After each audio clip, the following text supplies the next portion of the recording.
Les grands titres de l'actualité, une présentation de Addict Remorquage et Transport et Mécanique, les spécialistes. Maintenant à Montmagny, c'est Addict, 234-34-61.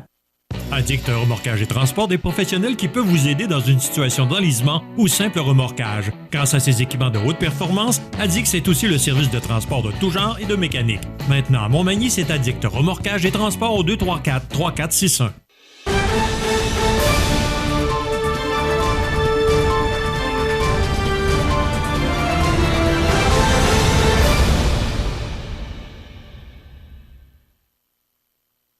De l'actualité de ce mercredi 9 novembre 2022. José Soucy, bon matin. Bon matin.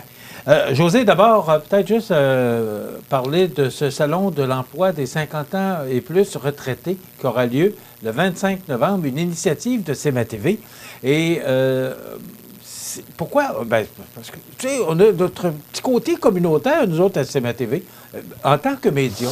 Et c'est pas seulement CMA-TV. Le média, c'est un peu son rôle d'intervenir. C'est pas juste de vendre de la publicité, faire une émission, c'est que ça va bien au-delà de ça. On a pensé pour aider les entreprises, parce qu'il y a des entreprises et de nombreuses entreprises qui sont dans le besoin au niveau de main-d'œuvre. On a pensé que les retraités, parce que ça se fait ailleurs et c'est un succès ailleurs, d'inviter les gens qui ont 50 ans et plus venir le 25 novembre et rencontrer ces entreprises-là. Les entreprises ont des besoins, mais aussi les retraités, bien, ça fait du bien de sortir, puis social. Puis, tu sais, je disais un petit peu plus tôt tantôt, c'est pas juste une question d'impôt, parce qu'il y en a qui disent « Ouais, mais moi, quand as-tu donné ça à l'impôt? » Je pense que c'est le social, c'est la rencontre avec des gens, c'est d'aider ces entreprises-là pour combler leurs besoins. Parce que tu sais qu'on perd des gros contrats, José, en raison de cette pénurie de main-d'œuvre dans notre région. Oui. On perd de gros contrats là, qui vont ailleurs, dans des entreprises qui, eux, n'ont pas ce problème de main-d'œuvre. Souvent, ça va à l'extérieur de la région et même du pays. Là. Et voilà. Alors, on a pensé organiser ce salon de l'emploi-là. C'est le 25 novembre, c'est de 10h à 15h. Ça ne vous engage en rien. Vous venez nous rencontrer. On va jaser avec vous autres. Vous allez rencontrer ces entreprises-là. Et vous faites état de ce que vous auriez le goût de faire. Puis, eux autres vont trouver peut-être justement le créneau là, pour vous. Voilà, ça prenait José pour le dire. Oui, papa. Oui, papa. Alors, je vous invite à participer en grand nombre. On va donner des chèques cadeaux pour les gens qui... on va faire tirer au hasard là, des chèques cadeaux. Alors, il y a ProLam actuellement, il y a Gilmire, il y a Paber Aluminium, il y a Coop IGA, Plastique Gagnon. Il y en aura d'autres, mais ces entreprises-là qui ont accepté de participer à ce salon de l'emploi 50 ans et plus retraités. Je sais qu'on en rejoint beaucoup sur le câble, donc ça s'adresse à vous. Et qu'est-ce que j'ai dit? Oui, puis je veux remercier, José, c'est très important, remercier René Grégoire de la FADOC qui embarque avec nous autres dans cette aventure-là parce qu'elle dit c'est tellement important pour ces gens-là de pouvoir socialiser et de sortir de la maison pour toutes sortes de raisons. Alors, René Grégoire, merci beaucoup de nous supporter dans ce beau projet-là. Bon, José, on va y aller tout de suite. Ben d'abord, il faut parler du pont Boulanger, là. Je pense que tout le monde a hâte là, que ce soit terminé, ces travaux-là. Absolument. Parce que pour les gens qui sont de l'autre côté de la rivière du Sud, là, dans la paroisse de Saint-Mathieu, il faut qu'ils fassent le détour par Saint-Mathieu, par la rue Saint-Ignace, pas évident. Le boulevard Taché pour revenir en ville. Alors, je pense qu'on a hâte que ça se termine, mais là, on ferme définitivement le pont pour quelques heures ce soir. Tu sais, Michel, juste une petite parenthèse, on avait parlé jadis d'un autre pont là, pour relier, je dirais, l'endroit où il y a des usines puis qui traverseraient la rivière du Sud, justement. Là. Ça avait déjà été d'un plan, mais on dirait que ça a comme été oublié. Si on avait un autre pont, possiblement qu'on ne serait pas dans les mêmes problèmes aujourd'hui pour relier la forme de deux rives, si on veut, à Montmagny. Je ne sais pas si tu suis un peu mon raisonnement, là. Michel, dans le secteur où il y a les usines, est-ce que tu me suis? Vas-y. Bien, c'est justement, il y aurait eu une possibilité, je pense, je dis, s'il y avait Ça avait déjà été jasé qu'il aurait pu avoir un pont à cet endroit-là, justement, pour empêcher le détour, justement, là. Parce que Montmagny s'est fait d'une drôle de façon, quand même, en raison de la rivière du Sud. En tout cas, toujours est-il que pour ce soir, le pont Boulanger sera entièrement fermé à la circulation à compter de 19h, le mercredi 9 novembre jusqu'à 1h du matin, donc aujourd'hui. La circulation sera rétablie par la suite, comme présentement, soit une seule voie qui sera ouverte en direction au sud. Et comme on l'a dit, les travaux vont se terminer possiblement à la fin de novembre. OK. Il y a le pont qu'on peut utiliser, le viaduc, l'autoroute 20 ou encore c'est ça, mais entre les deux... De quel pont tu parles? Il n'y en a pas de pont, justement, Michel. C'est ça le problème. C'est que l'idée, j'avais déjà entendu ça, écoute, là, je te sors ça des boulamites ce matin, personne ne s'attendait à ça, là. Mais entre le pont Boulanger et le pont, le viaduc là, sur l'autoroute 20, il y aurait possiblement la place pour mettre un pont, justement, pour empêcher de faire le détour par le centre-ville pour se rendre de l'autre bord de la rivière du Sud. Okay. Tu me suis? En face de l'avenue Bossé, voilà. Bon, est-ce que tu es en train de donner un projet à faire? Parce que là, on sait qu'il y a le troisième lien. Est-ce que tu es en train de parler d'un troisième lien à Montmagny? Oui, exactement. Je suis en train de parler d'un troisième c'est le quatrième parce que tu as le viaduc. Oui, mais le viaduc est sur l'autoroute 20. Tu as le pont Boulanger, tu as le pont Rivard. Donc, un quatrième lien. Je sais que le Marc Lorrain nous regarde tous les matins. Alors, Monsieur le maire, pourquoi pas un beau projet là, qu'on pourrait donner au maire de Montmagny. On peut l'appeler le pont C'est ma TV. Là. Alors, un quatrième lien à Montmagny qui pourrait unir la paroisse Saint-Mathieu. Oui, parce que tu n'es pas obligé de faire le tour par l'autoroute 20 à ce moment-là. Eh oui. OK. José, je veux t'entendre ce matin parce que les élections américaines, en tout cas pour l'instant,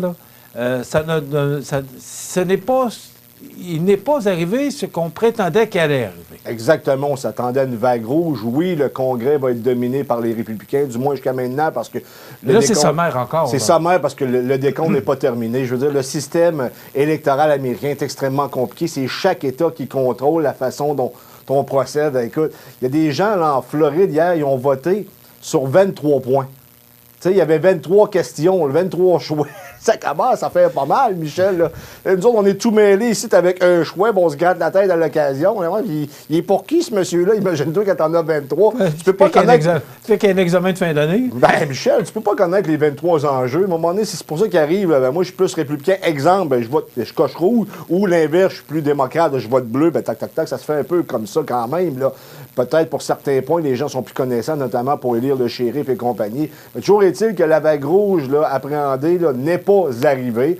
Par contre, actuellement, on parle que le Congrès serait à dominance républicaine, tandis que le Sénat, il y aura encore une mince avance des démocrates, mais ça reste à suivre, là. Et d'ailleurs, ça commence déjà à jaser parce que tu sais qu'il y a beaucoup de gens qui ont fait allusion qu'il pourrait y avoir plutôt... de la fraude. Et il y a déjà des shérifs à certains comtés qui sont sortis. J'ai vu des vidéos se promener ce matin. Il y a déjà des enquêtes qui sont commencées. J'ai l'impression qu'on n'a pas fini d'entendre parler de cette élection-là parce que ça risque de changer la donne. Et le président Poutine, le président de la Fédération de la Russie, qui a dit que ce soit n'importe quel résultat, ça ne change rien entre le fait que les relations ne sont pas très bonnes entre Washington et Moscou. Ça reste à suivre pour la suite des choses. On assiste à beaucoup d'événements à l'échelle nationale. J'ai l'impression que le commun des mortels, le peuple, généralement, est en train de perdre confiance dans ces systèmes électoraux-là qui, que ce soit au Québec ou ailleurs, on ne se reconnaît plus. Tu sais, au Québec, là, que... on demande aux gens, au gouvernement, de changer le système alors qu'il ne veut pas, parce que tu sais ce que ça fait, Michel. Là. Avant qu'on arrive au pouvoir, on veut changer le système électoral pour avoir un système proportionnel mixte. Et lorsqu'on arrive au pouvoir, qu'on est à la tête d'un gouvernement majoritaire, comme on l'a connu au fédéral avec Justin Trudeau et provincial avec François Legault, on n'a vu plus de changement.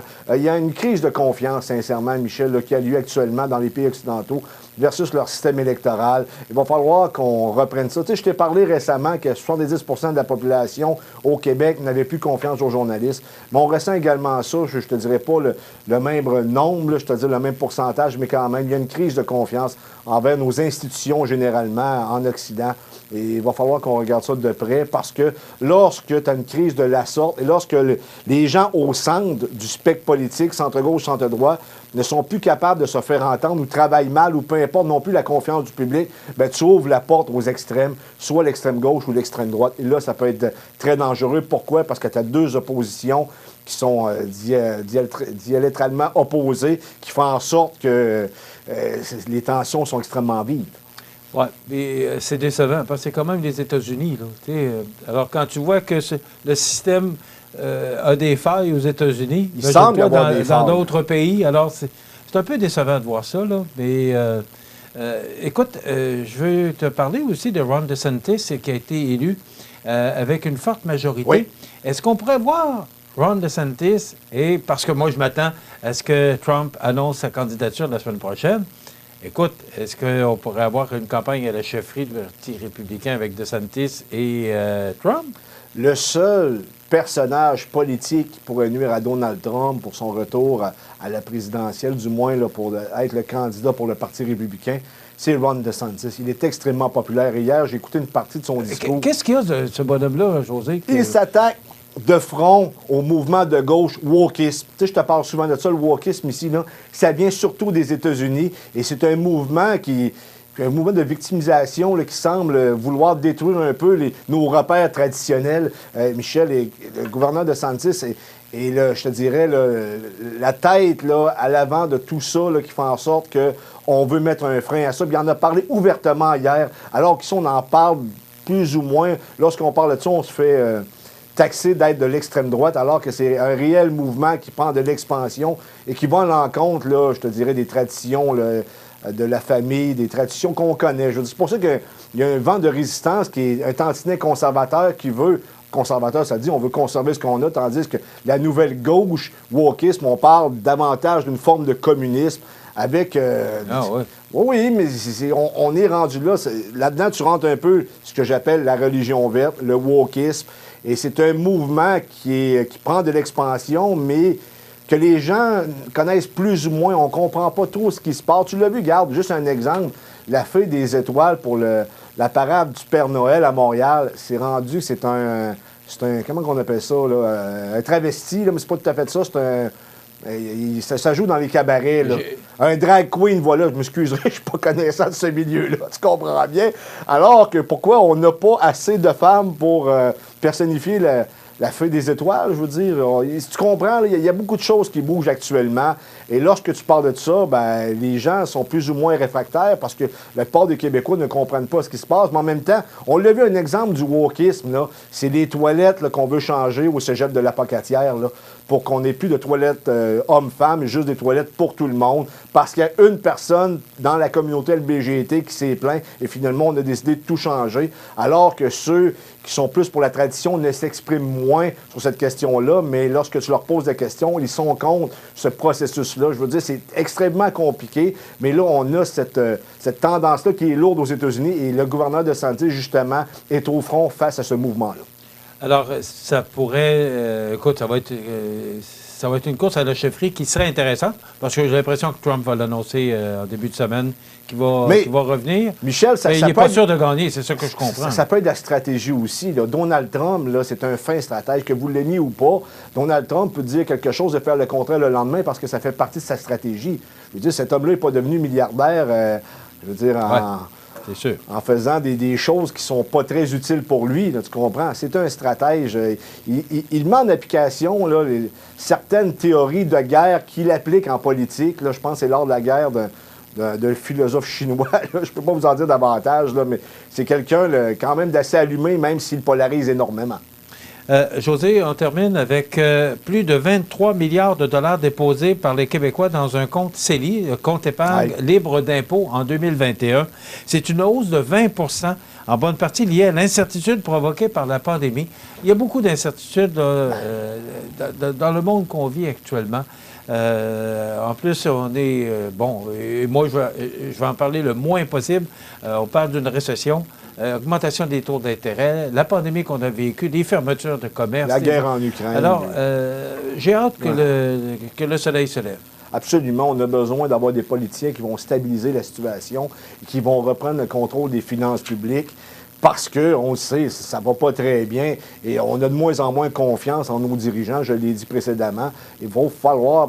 il y a une crise de confiance actuellement envers nos élites. Il va falloir que ça change rapidement, Michel, parce que le cynisme, c'est jamais bon dans une démocratie.